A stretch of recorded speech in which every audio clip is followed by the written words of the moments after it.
have their own state on the, at least on the territory occupied in 1967. This is the right of Palestinians that had never been recognized internationally. The international community had been hesitating to decide for the right of autodetermination for the last colony in the world that's occupied by Israel today. Yes, it is a step forward, but it's not enough.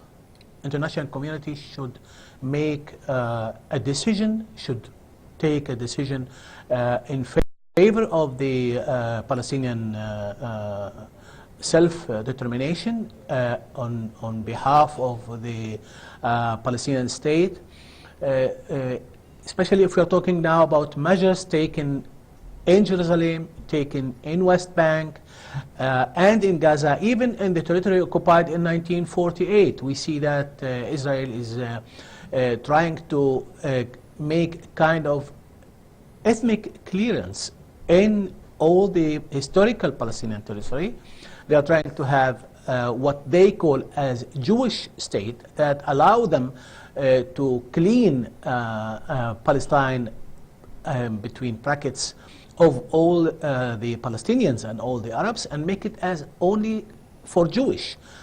This is kind of South African attitude. This is a kind of apartheid and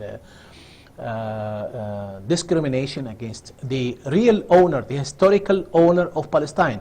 What they have been doing in Palestine since 1948 is the same. What they are doing now. Now in Jerusalem there are less than 50, in Palestine, in whole Palestine, there are less than 50,000 Christians. We're not talking about Arabs and Muslims, but we are talking about Arabs, Christians that are part of the, what you could call the European attitude toward Christians. It's short of reality. They are clearing Palestine of Christians, and now they are clearing Jerusalem of Christians and Muslims. They want it, as they claim, to be the capital of the Jewish state, only for Jewish and clear of every other kind that is not Jewish. Won't this move by Stockholm encourage other European Union states to follow in suit? The correlation of power now in the West is not to accept this kind of attitude that is taken yesterday. We see that the common the Common Council of Britain has taken some kind of attitude like that, but the government is refusing to act on favor of this decision. The Common House did it in Britain. How many other countries can do this? France announced the same, but as we said, the correlation of power, the hesitating attitude of the West and United States backing Israel will not allow more act like that. So if this is just a sort of a symbolic gesture, does Tel Aviv really have a reason to panic? It's not kind of panic. Actually, Israel have panicked since their last aggression against Gaza, when they had been attacked by the rockets of the resistance of Palestine, which is actually firework, not real rockets, but they reach the real cities. These are the source of their panic, but the recognition of the international community is not a real source of panic for Israel, because they know that they can do more in the diplomatic arena to stop this escalating diplomacy of the West.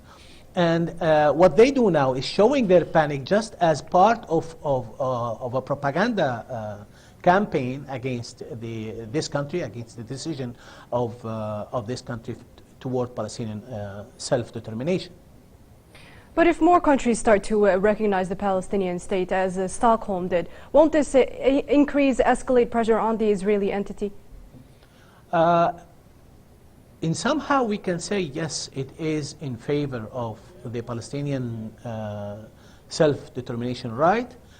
somehow we should say that it is part of the advances that is reached by the Palestinian people struggle in the ground and the international arena. But we should say that it's all the way not enough for the Palestinians to have their right. All we have to do is put Israel under real pressure, like we did in South Africa, that the blockage against the South African government make them recognize the right of the real owners of the country that we have, or that what we need the international community to do with Palestinians. Palestinians are the real owners and the historical owners of this country, and the international community should recognize this right and block all kind of treatment with Israel, like they did with South Africa, in order to have the rights for the Palestinian people. And could this move at least have some sort of impact on those so-called peace talks? Peace talks are big baloney, as they say in U.S. It's nothing. We have been in peace talk for 20 years. Even the leaders of the peace talks, like government of Mahmoud Abbas, said it clearly. We are in a peace talk for 20 years, and we did nothing since the Oslo agreement that was signed with the Tel Aviv. They did not respect, Israel did not respect any of these agreements. They did not respect any of the agreements that had been reached with the Palestinian Authority. And therefore, we see now Mahmoud Abbas and the authority, the Palestinian Authority, going to the international community, see what they can get in the diplomatic arena. But the peace talks went from crisis to worse crisis to bigger crisis, because Israel will never respect these agreements, and did never respect any peace talks with Palestinians, and did never took them seriously, took these peace talks. And there was a response from the Israeli entity, a rather actually quick response from Israeli officials towards this move by Sweden. If the Israeli entity is threatened in any way, could they respond with another provocation, possibly another military operation like the one we saw just recently in the Gaza Strip? We don't see that Israel, after the recent attack to Gaza, ready for another war. They are still trying to find out why they fail, why their intelligence failed to find out how the Palestinians are courageous and trained and have enough response to their attack. I don't see, and many observers do not see, Israel ready for any military escalation in Palestine or in the neighborhood countries. Israel now is cleaning themselves of all the failures that they had in the last aggression against Gaza, and they are trying to take lessons of what happened. Can they do another, can they go to another adventure, military adventure in the area? This is, to me and to many observers, very difficult to say. So what now? Where do we go from here? Well, actually, we have to go to, yes, keep going into the international arena, keep trying to oblige Israel, to put Israel under pressure, to recognize part of the Palestinian people in Jerusalem, to oblige the international community to refuse what they call as Judaic state in Palestine. And we keep looking forward to find Palestinians more courageous to face the Israeli measures with all powers that they have. Palestinians have the right to fight the occupation. It's their international rights guaranteed by the international community. They have the right to fight with all the means that they have, even with guns and with every single means that they have, and we think that this is the only guarantee for Palestinians to get their right back. Indeed. Political analyst Nabil Khalil, thank you very much for joining us today. Yes, thank you.